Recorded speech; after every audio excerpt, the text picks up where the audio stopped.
Okay. All right, everybody. Thank you very much for joining us tonight for the learning of Hilchot Shabbat. Welcome, right on time. Thank you very much for joining us for the study of Hilchot Shabbat. Very important to go through these halachot so that we know how to properly observe Shabbat. Welcome. So, last time that we learned together, Baruch Hashem, we studied Melachot Dash, the melacha that is all about threshing, and the idea of mefarek, which is schita, the idea of squeezing liquids out of either fruits, vegetables, or whether it's extracting something from something else. These are all things that we spoke about in the melacha of dash. So now, part of what we spoke about, and I'd like to continue the discussion, is about squeezing liquids out of a cloth. And what we had discussed is there's a concept that even if you have something which is not there naturally, meaning it was absorbed into it, for example, a cloth or a towel that was absorbed with some kind of liquid, water or something like that, you may not squeeze out the liquid from that towel or from that cloth on Shabbat. That is called schita. It's considered to be the same type of action where you squeeze out the liquid of something, and therefore, according to most poskim, we view that as an act of schita as well, which is a tolada of dash, of threshing, where you extract one thing from another. So therefore, if a person has wet laundry and they want it to dry, so you squeeze it, you can't do that on Shabbat. You have a wet cloth for whatever reason, you cannot squeeze that out on Shabbat. It's considered to be mefarek, unloading. When you take something out of something else, you unload it. That's a problem on Shabbat. Any kind of sponge that is absorbed with water, you can't squeeze the water out of that on Shabbat, because of the fact that you are unloading the water from the item. Therefore, you may not do the dishes with a sponge on Shabbat. But they're Shabbat sponges. Okay, we'll talk about that in a moment. But the simple concept is doing the dishes with a sponge is a problem on Shabbat because of the fact that when you press down on the sponge, you are squeezing out the water from that sponge. And that is a problem to do that on Shabbat. It's extracting the water from the item that it was contained inside of.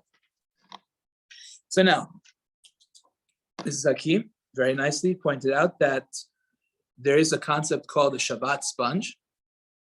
There are also different types of items that are not sponges. And the question is, could you use them? For example, steel wool. Could you use steel wool? It's not a sponge, but it's a lot of different pieces of wool that are very thin, that are wrapped together and packed together. Can you use that on Shabbat? So let's talk about steel wool for a moment. So the answer to steel wool is that no, you cannot. But other types of sponges that were mentioned before are called Shabbat sponges, and those are okay. Why are they okay and steel wool not? Well, the answer is that there's one main question that you have to ask yourself. And that main question is the liquid actually absorbed in the sponge or not? Is it absorbed in the item or not? If it's absorbed inside of it, meaning if it's basically contained or like trapped inside of it, so much so that because of the nature of the item, the liquid is really kind of just sitting in there, and when you press down on it, it comes out, then that's a problem, even though it's not exactly the same material as a sponge, but it's basically functioning the same way. So for that reason, the steel wool, which is very similar to a sponge, you cannot go ahead and use it on Shabbat because it's basically absorbing the water. When you push it out, when you squeeze it, press on it, it comes out. There are other types of materials, however, that they don't really absorb anything, but rather when you dip it inside, if you simply, without even pressing it, just lift it up out of the water and it just pours out. It's not actually absorbed. It's just kind of sitting in there for a while, and you lift it up, it just pours right out. No pressing, no squeezing needed. So that is a type of item that it didn't get absorbed inside of it, and therefore that could be used on Shabbat because to begin with, it's not absorbed. It's just wet. And it comes out. You understand? The concept clear or no? Okay, so therefore, how do you, yeah, you have a question? No, like, so they sell Shabbat sponges Okay. at like Everfresh or Mhm. whatever. And I use them, and I've asked about the, like, the thing on it, the certification. Okay. But when I squeeze it, like, it'll feel like a sponge. I don't know, like, maybe it's, So I don't know exactly what they sell there, but this is the way to do the test. Take it, let's say you have it sit in the water for a long time, okay? Have it sit in the water for a long time, okay? Then just pull it out and see what happens. A regular sponge, maybe there's like a little bit of a drip because that's just on the surface. But then you squeeze it and a whole lot of stuff comes out, right? You know what I'm saying? right. Okay. So when you take these items out, so is it that there's an absorption or is it that it's just all coming out right now? So for example, I did this with, let's say, a brush for the toilet, for example, toilet brush. You pull it out, you see everything just falls right out. Right. It's not getting absorbed inside of the bristles, even though they're like somewhat. There's definitely Bad. a little absorption. There's definitely some absorption. It makes me worried also when I use it. I don't just use it. You're saying what, the Shabbat But sponge? it's You're like saying it's like the special. you're talking about the one- Shabbat sponge? Shabbat sponges, yeah. Okay. So the way to you have to do the test. There's different Take kinds a look. also. So that's what I'm trying to say. I cannot tell you this one, yes, that one, no, because I don't really know. But this is how you do the test. You take the item, pull it out, and see, is it all pouring out? Then it's not absorbed. Then you could use it. You understand? If it's still heavy, and when you squeeze it, it comes out, that means it got absorbed. It's inside of it. It's kind of like trapped inside of it.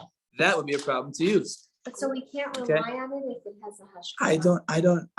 I don't know who is giving hashgacha and what it says, and I have no idea about it. I'm just telling you, if you want to test it out yourself, this would be a good way of doing it. Okay. It's like, how about like, depending on the way it was constructed, maybe it just has little pockets of air inside that maybe the liquid kind of takes time to come. Do you get what I'm saying? Like, It's possible, but I'm saying this test should be pretty good.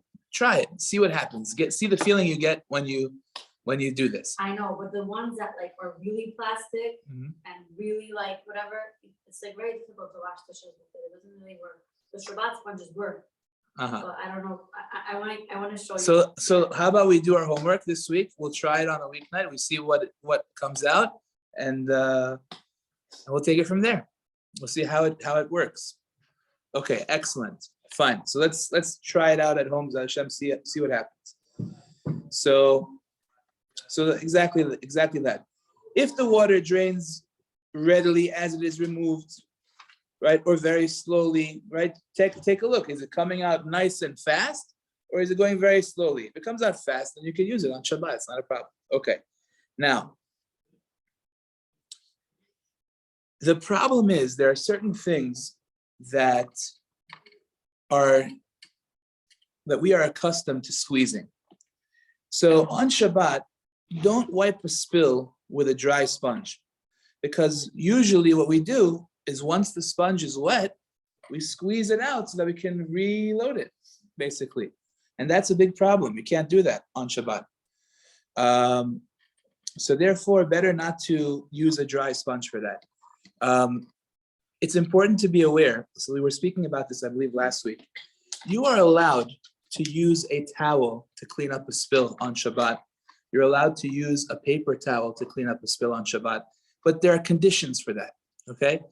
When it comes to a towel, you're allowed to use a towel to clean up a spill on Shabbat, provided that the towel can clean up the spill in one shot. Or if it's huge and one towel cannot clean it up, let's say, for example, the toilet flooded, right? So now there's a whole, mess over here, right? So you cannot use one towel to clean up the whole mess, because it's just too much water, right? The problem that we're facing is the idea that most likely, because you're going to need more ability to absorb, what you're going to do is you're going to squeeze out the water from the towel in order to make more room to then put it back, fill it up with more, and then squeeze that out again. So therefore, the halacha is you cannot use a towel on Shabbat to clean up a spill that is bigger than the size of the towel. If the towel cannot get it in one shot itself, then we are very afraid that you will actually squeeze out the liquid from the towel and then go back and get more and squeeze that out too until you're done, which is very, customary. That's what we always do. So what can you do? The answer is you can throw many towels at it. If you come in with an army of towels and you just throw them all there and you get it all like that, so then that would be okay. Why? Because you don't need to squeeze out the liquid of the first towel or the second one, because you have managed to contain the spill with all of those towels together. And you wouldn't need to squeeze them out because they're wet, but they're not that wet that you need more room. You need more room in the towel to then go ahead and use it again because you have other towels that you brought. That's important to be realized. Now, also, when it comes to using a paper towel to clean up a spill or something like that, right? Napkin. So these things are things that go into the garbage, and therefore we are not concerned that you're going to squeeze them out, use them again. What you do is you wipe it up. You don't press down on it. You do it nice and gentle. Just take it as is and throw it straight in the garbage. Now, obviously, we didn't learn this melacha yet, but we will learn that B'ezras Hashem, there's a melacha called mechatech and also korea, which is when you tear something and you tear something to a certain size that is specific to your need, that is prohibited to do on Shabbat. So paper towels may not be cut on Shabbat. You need to cut them ahead of time before Shabbat. Same thing with toilet paper. There's it's important to be aware that some places that are even public places, they don't necessarily, I don't know, maybe they're just not aware of this rule, or maybe they ran out. Sometimes, you might find yourself in a situation where they don't have tissues or toilet paper in the bathroom ahead of time. You got to be careful before you use it to make sure that you have what you need, so that you don't get stuck. But when it comes to paper towels, cut them before Shabbat if you want to use them. Or they have those pre-cut ones that come in like a tissue box. So that's okay as well. The point is you're allowed to use them. You could clean up the spill, no problem, with a paper towel. Just throw it out right after, and then you're okay. All right? So yes, of course, if you decide to squeeze out the liquid, that would be a problem of mefarek, of schita. That's no good. You can't do that. Okay. Person has wet clothing. If they fell into a puddle on Shabbat. Person, got caught in the rain. His clothing is wet. So obviously the same rule applies. You cannot wring out the wet clothing. And as a matter of fact, the poskim say that you should not even carry it, take it off of you and carry it unless you have somebody else with you, that he should serve as a shomer, as like a guard, to remind you not to wring it out. You can't put it like in your bathroom over there. So you shouldn't really even be carrying it. You should just kind of take it off and that's it. If you at home, that's it. What No. do you mean take it off and that's it? Meaning Like just put it down somewhere. Don't wring it. Don't carry it around. Just remove it from your body and that's it. You can't walk in the bathroom and put it. You could just take it off of you and that's it. Okay. Okay, very good. Now, so that's exactly what we talked about, cleaning up spills. If it's what, by the way, if you want to wet, let's say, a spot in order to clean it up, you want to pour some water somewhere to clean it up. So again, same idea. You're allowed to do that and then wipe it off, right? No problem. Remember, we learned you can't do the whole floor because of the Gzerah that Chazal said, but you are allowed to use a towel or a paper napkin to clean up water. Yes. So like if I'm Windexing a table and I have the Windex in my hand and one cloth and I keep spraying and going, Yeah. that's okay? Yeah. Okay. Yeah, that's okay. Because as long as you're not getting it so full that you're gonna need to squeeze it out and then, reuse it, that would be okay. Like we said, there's a difference between big spills and small spills, right? If that difference is clear, okay, if it's a big spill, just to sum it up one more time, then if your towel is not big enough to handle it by itself, so then you cannot use one towel. That would be a problem because we're afraid you're going to wring it out. But if you use many towels, that would be okay. What Yes. about like accidents, like pee-pee, like Mhm. kids making accidents, like Yeah. in their bed or wherever, Yeah. know, so, and their clothes are wet or Mhm. the sheets are wet, Mhm. so that's okay to take it and put it together and put it like In the your laundry. laundry room? Yeah, that would be okay. It's not the same. That would be thing as- okay. Okay, very good. Now, So you could, I was gonna ask the same question, so you could just carry that over. yes, carry that to the laundry room. Or put that And in get your rid of garbage it. Even if bag. it's like, if it's like dripping wet, you could just. Can you Okay, put it in do. a garbage No, I'm bag? Yeah. saying like, is that something that would require shinui or just? No, just get rid of it. Okay. Yeah. Yes. Can you Windex material? Can you Windex the mattress afterwards? 'Cause it just come up. Can you Windex the Or like mattress? spray it with like disinfectant. The mattress doesn't like absorb it, it's just like. The disinfectant? Is yours Can you, waterproof? 1 second, can you disinfect the mattress? You should get a waterproof. I think you mattress can, cover. so I don't think it would be a problem. I don't think it's considered laundering. If it's considered laundering, which That's will what I'm be asking. making, cleaning it, you might have to wait for after Shabbat for that. Maybe like a powder or something would be better. But I don't know, we'll see. Okay, we'll get to that. Bli neder. Okay, similarly, you cannot squeeze hair on Shabbat. Okay, so if what let's you say a go to the person, mikvah? what? What if Beautiful. somebody- So a lady went to the mikvah, right? So now she's got bli nara, a nice ponytail. So naturally, you want to get rid of all the water. So you want to squeeze all of it out. So even though it's not prohibited midoraita, but Chazal said that you should not do schita with your hair either. Okay, so what do you do in this case? Very interesting. I saw a beautiful suggestion from the Shmirat Shabbat Kilcheta from Rabbi Shlomo Zalman. He says the following idea. He says, if you remember, we learned a concept that it's amazing how these things connect. We talked last week about pickles and about vegetables. If a person, let's say, has a pickle that it's just too liquidy, so he would rather just squeeze out the pickle so that it should be easier for him to eat it, or it should be better, for his eating.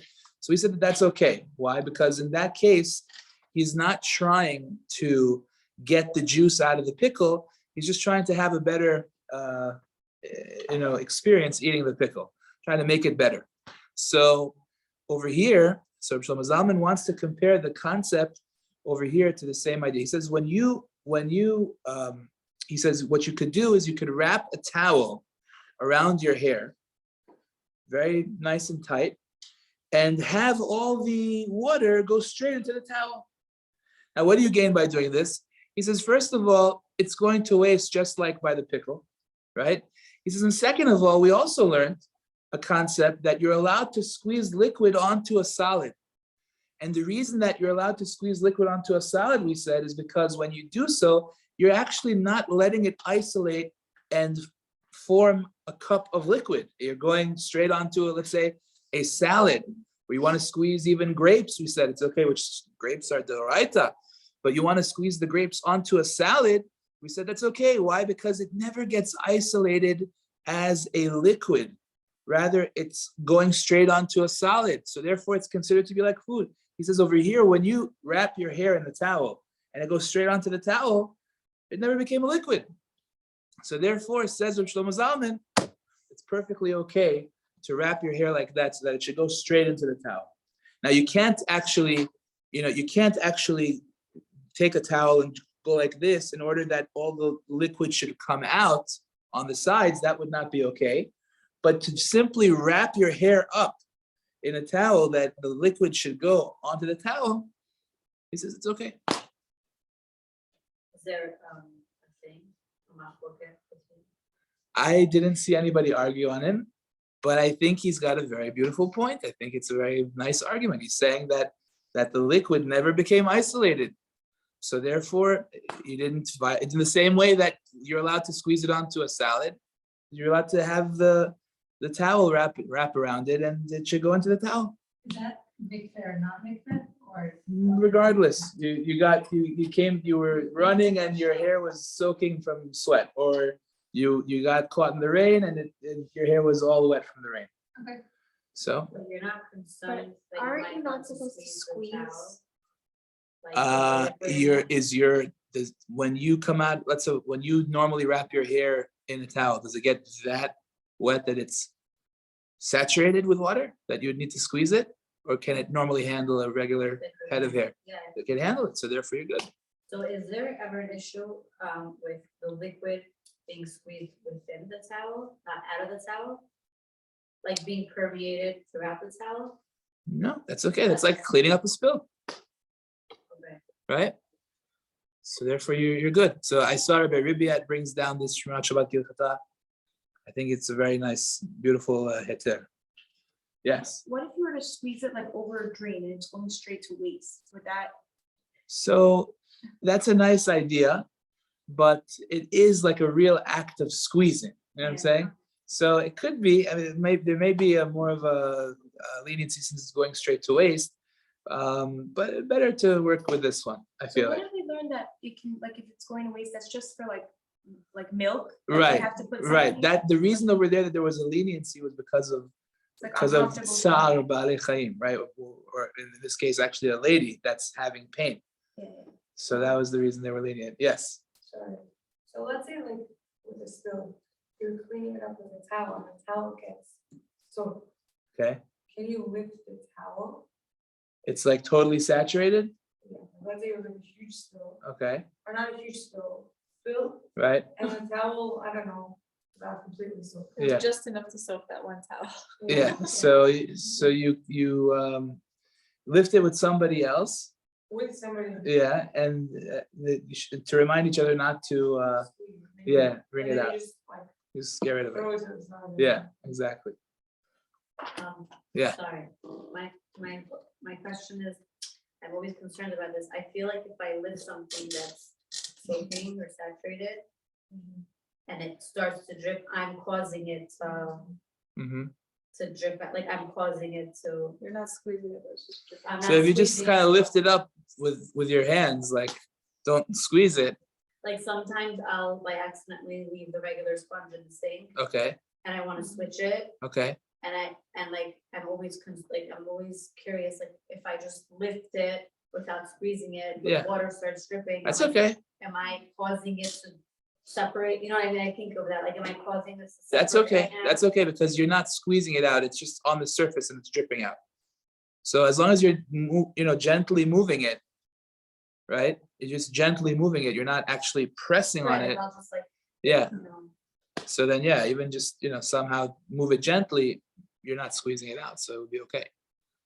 Once you start pressing on it, pushing on it, right, I thought the Right. separation was an issue, like the water just dripping out of. the squeezing out is an issue. There's a problem. You're right. When you have a wet sponge, usually if you're actually like if you grab the wet sponge, you will be squeezing it. You know what I'm saying? There's almost no way around it. So it's a problem, right? But if you simply, kind of slightly move it, you're not actually pushing on it. You know what I'm saying? So that would be okay. Right? Yeah. Did you speak about tea bags? Like, if you're squeezing it, Like, can you squeeze like, you know, when people the squeeze it the before tea they throw it out? the liquid out of the tea bag Yeah. to get yeah, it's an interesting question. Like they want to get that extra concentrated stuff out of the tea Or bag. like even if you lift it out of the cup, is that considered? Lifting out of a cup is not schita. It's not a question of squeezing of schita from the tea bag. I'm talking about when they take it and there's like some liquid left inside of it and they go to get that extra. I would imagine that's a problem of schita. Yeah. Or There's just other lifting it, questions of tea we're going to talk about. What? Just lifting it up, throwing it out. Lifting it up is not a schita problem. It could be a different problem, a rare problem, which is a machloket we'll get to b'neder. Some say yes, some say no. We'll get to that. But schita, I wouldn't say that's schita. Yeah. I thought if you do Sorry, just 1 second. shave. Wait 1 second. We'll get there. Sorry. Yeah. So you said that someone needs to help you if you're wiping with one towel, or mess with one towel? If it's saturated, if it got saturated. Can you just do 2 towels like together? Yes, Yeah. sure, If you sure. just Do dump 2 them by towels. yourself and Yeah. And that way it's not saturated. Yeah. Okay, beautiful. Okay, excellent.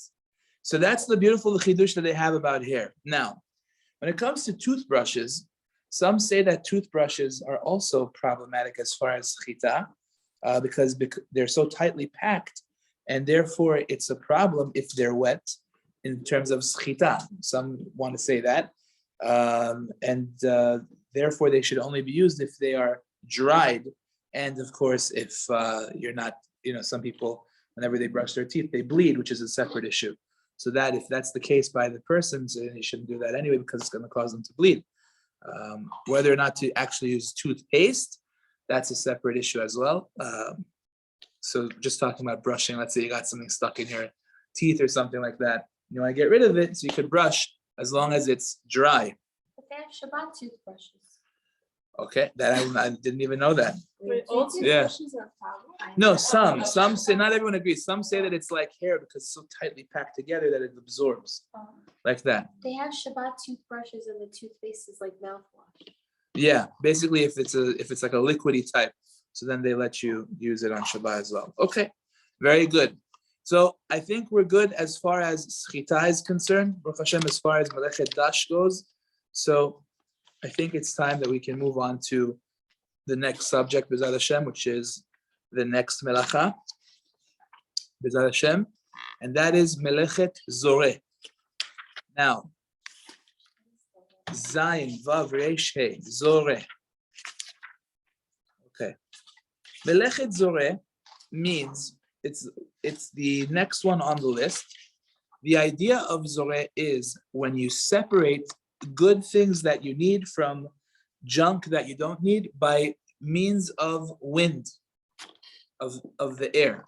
What was done in the Melechet HaMishkan is that they would take these plants that we keep talking about, or if in the other opinion, which is the idea of the grains for the production of lechem hapanim, what they would do is they would take these plants and they would separate the seeds from the stalks that they grow on, or from the plants that they grow on.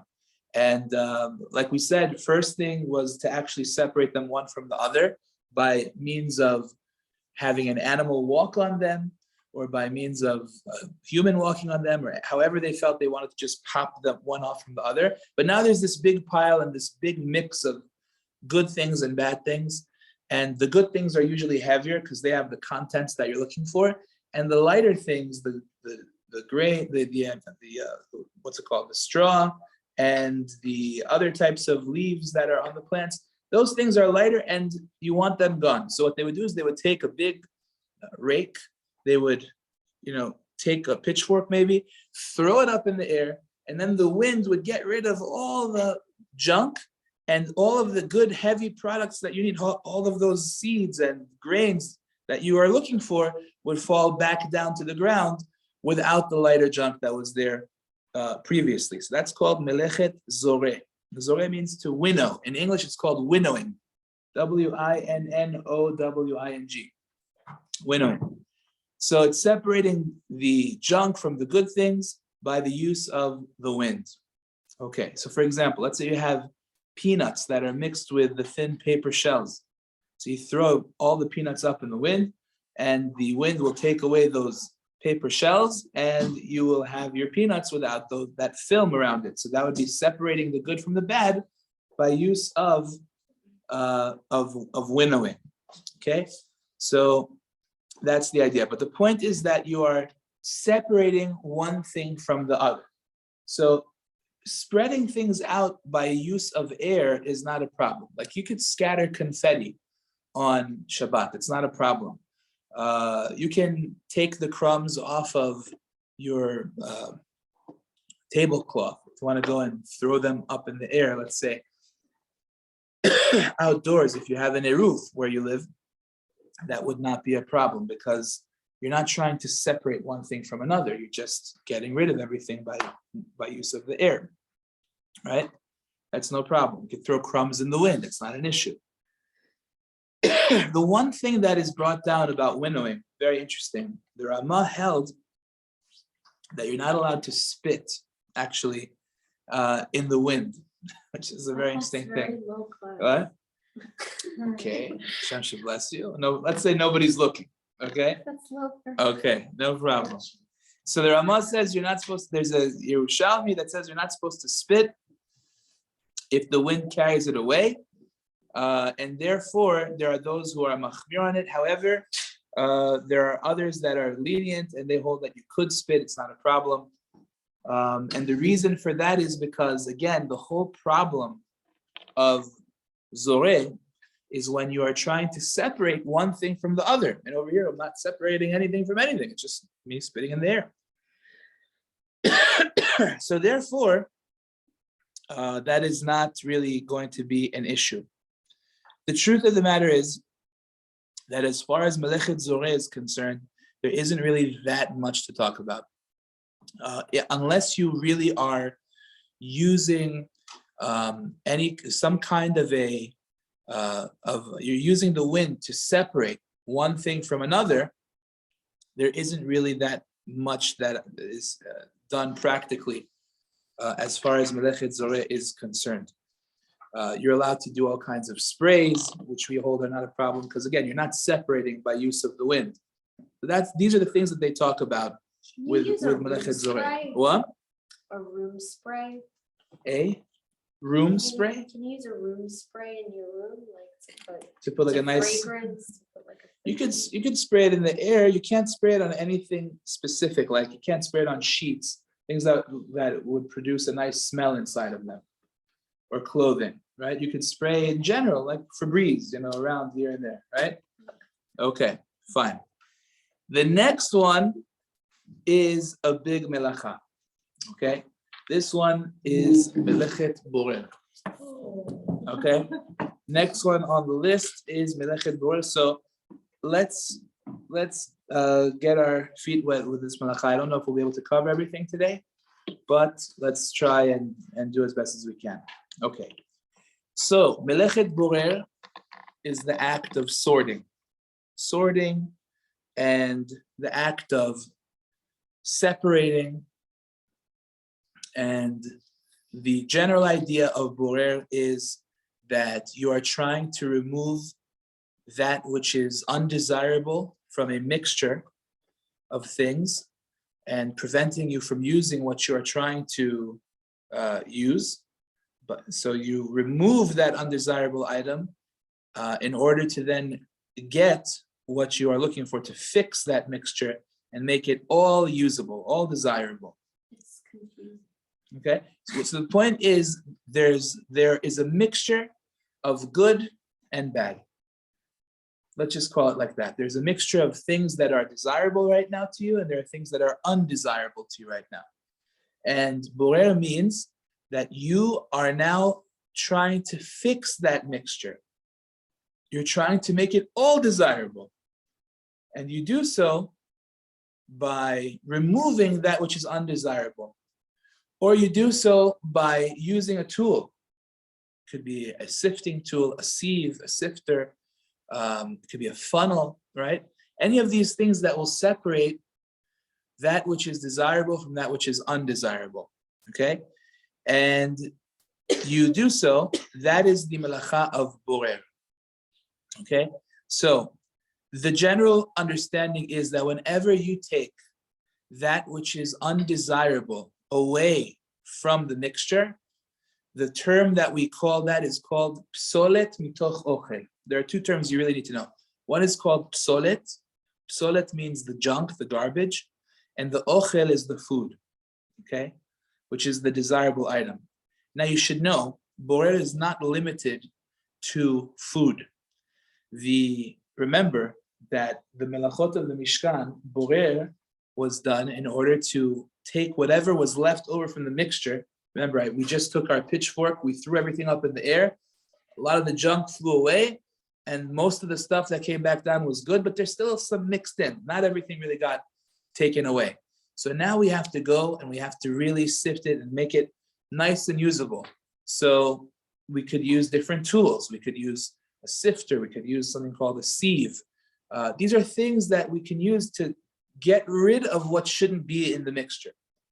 And the general idea is that you're taking out what is bad from what's good. Now, in the Mishkan, it wasn't even food. It was to get dyes, to get seeds out of the dyes out of the plants, or to get the grains right out of the other stalks and things like that. So, but not necessarily is it for food. So therefore, it applies to a mixture of clothing, a mixture of books, a mixture of forks and knives, a mixture of everything. Whenever you have a mixture of things that in that mixture, you have things which you do not want to be there, right? And then you remove them. So that is the act of Zoreh. Now, the key is the following, okay? You need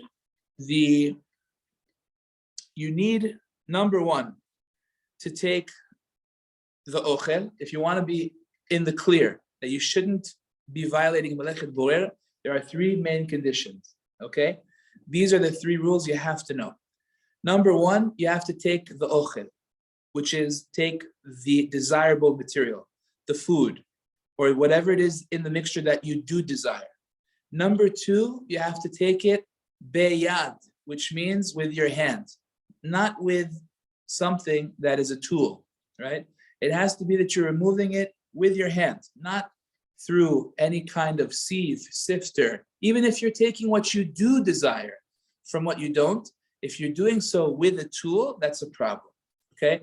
So let's say I have a mixture of nuts and raisins, and I know that I love the nuts and I hate the raisins, and I go to a funnel, and I know that all the raisins will go down the funnel and the nuts will be cut on top. So I'm separating the good, which is what I want. I'm taking the nuts from the bad, right? But I'm using a tool for that. You can't use a tool for that. That's not beyad. That's with a tool, so that's no good. What about a Okay. fork or a spoon? So that would be viewed like an Is that a extension tool? of the hand, right? That like if you want to take a piece of chicken with your fork, that's not called using a tool. You see what I'm Like saying? if it has bones. if the Yeah, chicken has you're bones, using, that's like an extension of your fish hand. has bones. Talking about, let's say, even let's say a big bowl could be called using a tool. Like for example, sometimes if you have a very big bowl, you can kind of pour out part of the liquid that you do desire and leave behind that which you don't desire. So that's called using a tool, right? That's a problem. You understand? You can't separate by means of a tool. You have to separate with your hand. So therefore, yes. So let's say you're washing grapes, washing anything inside a big bowl, and like you're using your hand to take out the water. That's a problem. So you're using your hand. Obviously, that's the bowl you want to serve it in, right? So you wash the grapes. So in the bowl better you to wanna take serve it out in. the grapes and put it in something else. Right, Okay. right. That would be better. We're going to talk about an opinion that would say this is not a problem at all. We'll get there shortly. Okay, but it's a good point you're bringing up. But let's talk about the three main things you must know for Borer. Okay, number one, you have to take the ochel, that which is desirable from the mixture. Take what you want. Number two, so in other words, don't take out the garbage. Don't remove the junk. Remove what you want. Number two, it has to be biyad, not with a tool. It has to be with your hand, right? No funnel, no big bowl, no sifter. A fork is good. A spoon is good. Your hand, of course, is good. And number three, what? Same idea. You're using it to take what you want.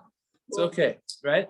So I was asking my husband this, I'm like, so when you peel a cucumber and use a knife, you're removing the bad from the good. With a tool. Okay, great I question. don't know if the knife is the tool or. Great question. We'll get to that. We'll get to peeling vegetables. Let's get to the intro first. Let's get through the intro. The first, again, let's go over the three rules again. You need to take the ochel, that which you do desire. Number two, beyad, which is with your hand. Number three, miyad. Miyad means it has to be for right now. So even if, let's say, the first two conditions are met, you have a mixture of nuts and raisins. Now, you love nuts, you don't love raisins. You hate the raisins. So what you want to do is you want to take the nuts, with your hands, right? Taking them out of the bowl and you want to separate them, put them on your plate. However, you are not doing this for the immediate time frame. You're actually doing this for when the guests come in about 5 hours from now. So that's not miyad. Miyad means it has to be done for right now. If you are doing it for later, then the halacha says that is considered to be borer, even though there was no tool involved, and it was actually taking that which you do desire from what you don't, which is exactly what you should be doing. But you did it for later, that's a problem. Question, sorry, Yeah, okay, even if the later is within Shabbat, correct. and let's say you separate it, and then you just take 1 or 2 to eat, then. You can't play tricks. It has to be, if you're doing it 1, 2 for now, then that's okay. But you can't play games.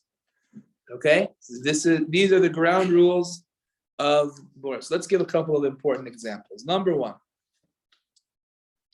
Let's say a person wants to make a fruit platter. Okay? So a fruit platter is, even though when you peel off an orange, you're actually taking that which you don't want from what you do want, but the halacha says that that's not an act of borer. We just view that as that's how you eat the fruit. So therefore, that would not be an act of borer on one condition, on condition that you do so for immediate use. Let's say that you did it for later use.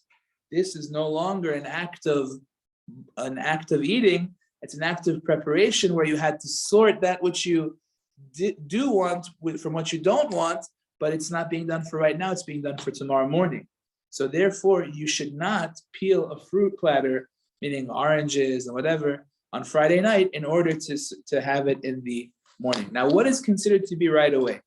Poskim talk about it, and some want to say that it's as long as it's in the next half hour, it's considered to be okay. Some even say in the next hour, it's okay. But the point is, beyond that, already is considered for later and not for right away, and therefore you should not do it.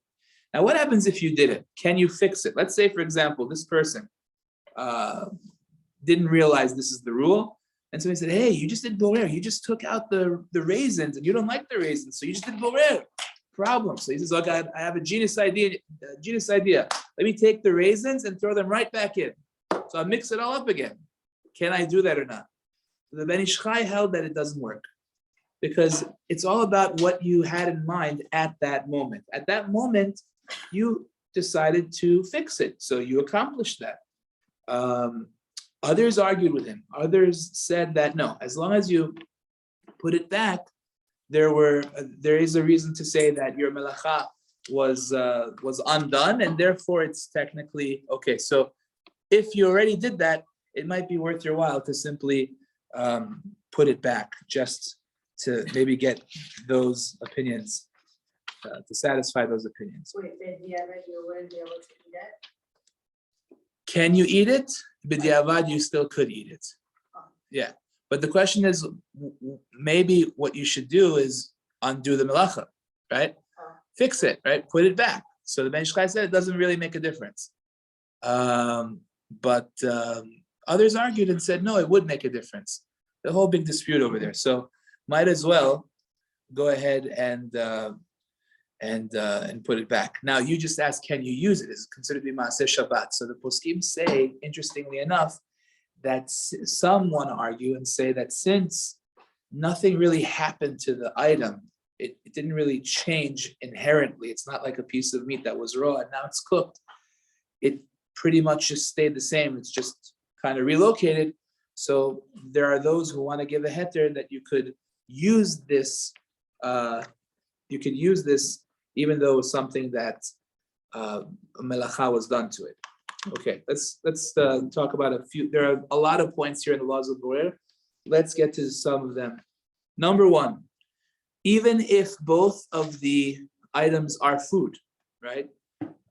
We view the one that you desire as ochel, like we keep on talking about nuts and raisins. The one you desire is ochel. The other one, which you do not like, we view it as psolet, even though for everybody else, everybody loves raisins. You happen to not like raisins. So for you, as far as you're concerned, this is a mixture of good and bad. So therefore, even though it's shnei minei ochalim, it is considered to be a problem. Okay? What if you have two good foods? What? The solid is what you don't want. Correct. Yes. So let's say you don't like raisins, somebody else likes raisins. Yes. You ask them to make them raisins. Sure. Because for them, they're taking what they like. That's very good. Yeah. On Great. condition Good that they're solution. gonna eat it, What? right? On condition that they're going to eat it right now. Correct. What? Like, we'll have some.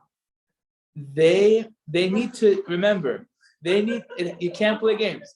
They need to take out the raisins that they want to eat. Oh. Right? So only however you want to eat right now. Yeah, if you decide that in other words, let's say you want to offer a platter to the table, right?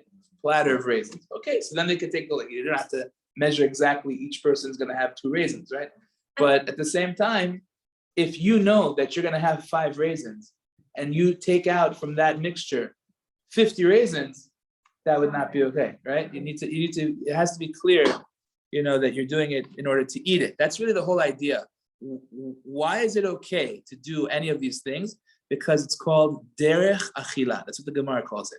When you're doing derech achila, which means that you are simply going ahead to eat it or to use it, you are not trying to fix a mixture, which is what Borei is all about. Borei is about fixing a mixture. You have a mixture of things, and you don't want any of the undesirable things in your mixture. You only want the desirable things. You want to get rid of those things which you don't want.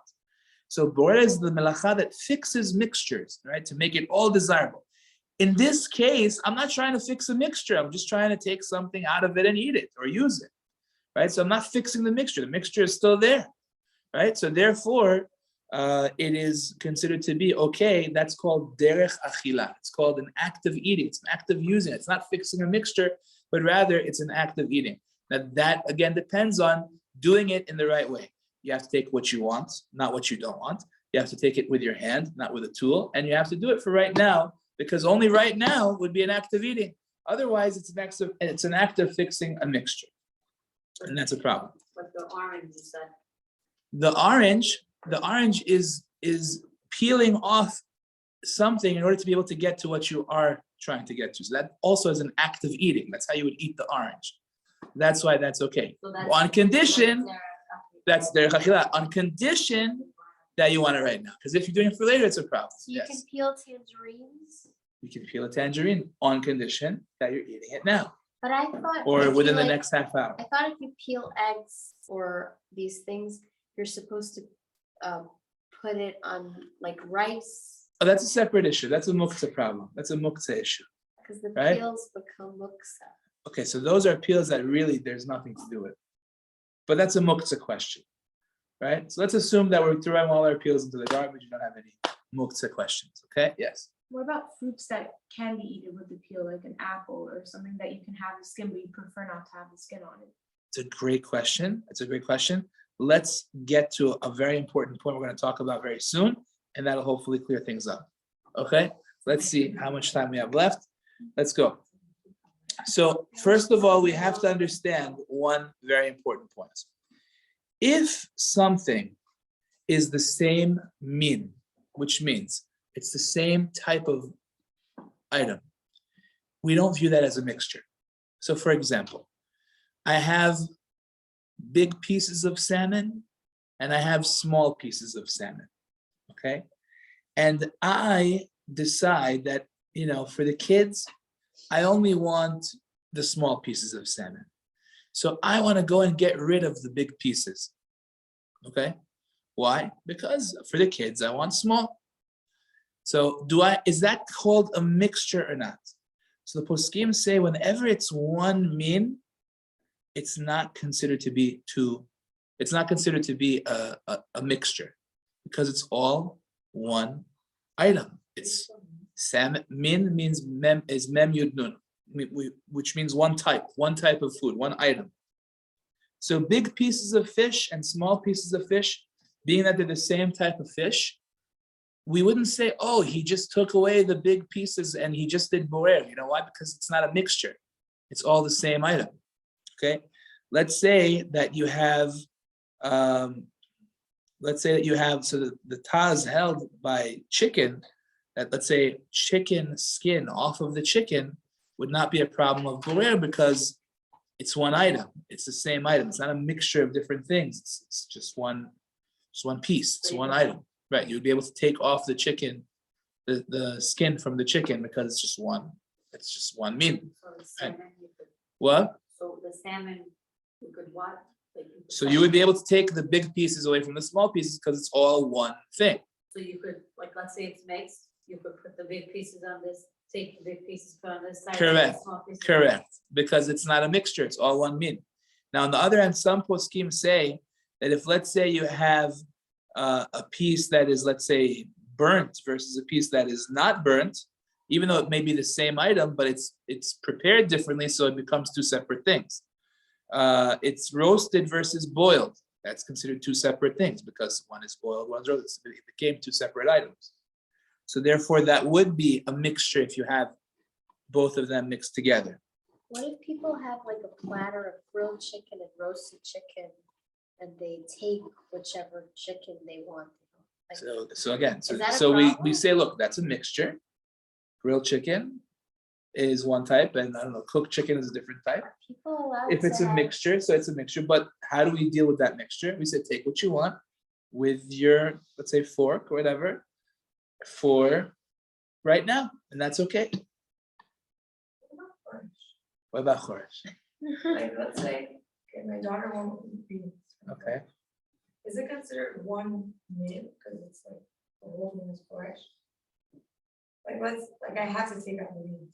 Or she won't eat. okay, so instead, that's a nice question.